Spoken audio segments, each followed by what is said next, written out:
बीरबंटा को जहाँ मान्यता को नाम का भारत दिसम रे जहाँ स्कूल कॉलेज को एहब कते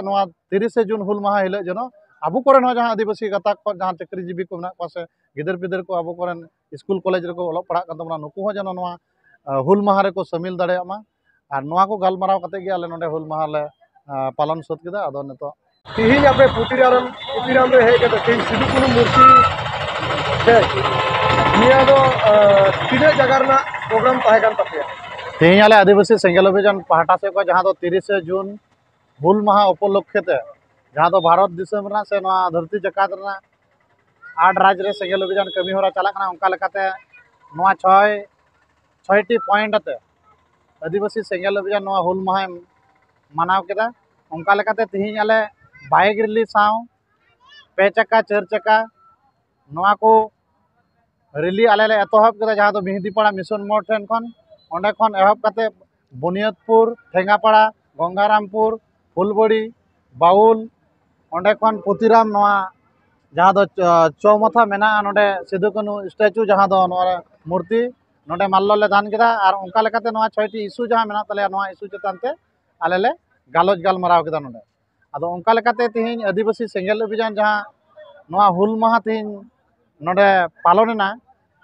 नोआ दक्षिण दिनाजपुर रे नोडे गी सिदु कानू मूर्ति में उनका लेकाते नोडे नोआ जहाँ तिना सेंगेल समर्थक से सेंगेल परिवार को और सेंगेल नेता को सेटल लेना नोआ तलारे नोआ गालमाराव होइना जे हापेन दिन रे नोआ खय अब प्रतिटी ब्लॉक रे नोकाना अब सिदु कानू जहाँ आबोरेन बीरबंटा मायाम बदल मायाम जहाँ एसपीटी कानून किन अब आदिवासी को लगित किन दोहो टोका नुकिन अब जत बरलॉक रे अब नुकिना जहाँ मूर्ति बन स्थापन उचीमा नोआ को इदी कते गालमाराव होइना और अडी बेस रिली होइना मोटामुटी नोडे आले बाइक मोटामुटी 120 टी गान ताहे कना और बाकी 4 चक्का और 3 चक्का ते 40 खाना ताहे कना नोआ रिली अडी सक्सेसफुल होइना नोआते मेसेज आले सरकार ले एमाय कना और नोआ साथे आले 6 दफा दाबी आले वीडियो मार्फत राष्ट्रपति ठे चिठी ले कुल किदा तिहिन ओना आबुआ जहाँ नोआ ऐतिहासिक दिन 30 जून नोआ जनो राष्ट्रीय छुट्टी घोषणा मा एटा कोरेन जहाँ एटा को छतिक कोरेन जहाँ बीरबंटा को जहाँ मान्यता को नाम का भारत दिसम रे जहाँ स्कूल कॉलेज को एहब कते 30 जून हुल माहा हिल जनो आबू कोरेन जहाँ आदिवासी गाताक को जहाँ चाकरीजीवी को मेना से गिदर पिदर को आबू कोरेन स्कूल कॉलेज रे को ओलो पढ़ा kan तमना नुकु हो जनो नोआ हुल माहा रे को शामिल दाड़े मा और नोआ को गालमाराव कते गे आले नोडे हुल माहा ले पालन सद केदा आदो नितो